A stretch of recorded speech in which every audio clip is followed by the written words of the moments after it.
Hi friends, welcome to our channel. అందరూ ఎలా ఉన్నారు? అందరూ ఆ బాబా గారి ఆశీర్వాదంతో ఆయురారోగ్య ఐశ్వర్యాలతో ఉండాలని మనస్ఫూర్తిగా కోరుకుంటున్నాను. నా వీడియోస్ కనుక మీకు నచ్చినట్లయితే వీడియోని లైక్ చేసి ఫ్యామిలీ అండ్ ఫ్రెండ్స్కి షేర్ చేయండి. అలాగే ఎస్కేవైఎస్ ఛానల్ని సబ్స్క్రైబ్ చేసుకోండి.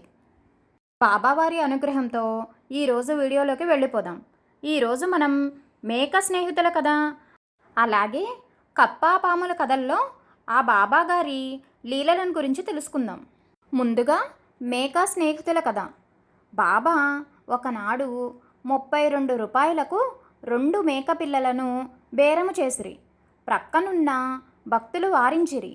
ఆ 2 మేకలను కలిపి 8 రూపాయల కంటే ఎక్కువ చేయవు, అనవసరముగా 24 రూపాయలు మోసపోవచున్నారు అని గోలపెట్టినారు. బాబా వారికి ఏమీయూ జవాబియ్యలేదు. ఒక 4 సేర్లు శనగపప్పు కొని వాటికి పెట్టవలసినదిగా మంద యజమానికి చెప్పి డబ్బులిచ్చి పంపివచ్చినారు. శ్యామ తాతయ్య కోటెలకు ఈ లీల అర్థము కాక సమాధానమియ్యమని బలవంతము చేయగా సాయి ఇట్లు చెప్పినారు: గత జన్మలో ఆ మేకలను మనుష్యులే, అప్పుడు నా స్నేహితులు కూడాను. పైగా వారిద్దరును అన్నదమ్ములు కూడా. కక్షలతో ఒకరినొకరు చంపుకొని ఇప్పుడు మేకలుగా పుట్టినారు. మందలో కనపడగానే గుర్తుపట్టి పూర్వజన్మ మిత్రులు కదా అని చేరదీయబోగా మీరు వలదంటిరి కదా, అందులకే బేరము వదులుకుంటిని. బాబా చెప్పిన ఈ సమాధానముతో అచటి వారికి తల తిరిగినంత పనైంది. ఇట్టిదే ఇంకొక కథను చూచుదము. అదే కప్పా పాము కథ.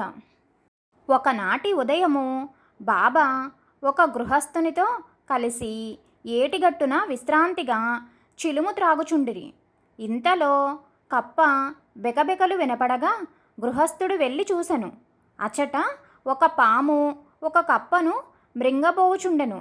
అతడు భయపడి బాబాకు చెప్పగా బాబా వాని వద్దకు వెళ్ళి, ఓయి వీరభద్రప్ప, నీ శత్రువైన బసప్ప కప్ప జన్మ ఎత్తి పశ్చాత్తాపపడుచున్నాడు కదా, నీవు పాము జన్మ ఎత్తి కూడా అతనిపై పగబట్టి ఉన్నావేమిటి? నీకింకనూ బుద్ధి రాలేదా? మీ కక్షలను మరిచి వెంటనే తొలగిపొమ్ము అని గదిమినారు. దానితో పాము కప్పను వదిలిపెట్టి వెళ్ళిపోయినది. ఇదంతయు కనులారా చూచిన గృహస్థు అయోమయములో పడి, అయ్యా బాబాగారు, వీరభద్రప్ప ఏమిటి, బసప్ప ఏమిటి, పాత పగలేమిటి, వివరముగా తెలియచేయండి అని కోరగా బాబా ఇట్లు చెప్పినారు. ఆ గృహస్థు వేసిన ప్రశ్నలన్నింటికీ బాబా ఎంత చక్కగా సమాధానమిచ్చారో ఆ లీలను గురించి మరి ఒక వీడియోలో తెలుసుకుందాం. మునుపటి వీడియోలో ఉన్న బాబాగారి లీలలను ఎవరైనా వినకపోయినట్లయితే అవి కూడా విని బాబా కృపకు పాత్రులవుతారని కోరుకుంటున్నాను.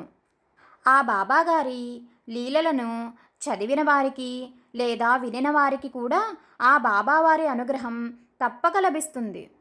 ఆ బాబాగారి అనుగ్రహంతో అందరూ సంతోషంగా ఉండాలని కోరుకుంటూ అందరికీ ఓం సాయిరామ్, ఓం శ్రీ సాయినాథాయ నమః. Thank you for watching friends.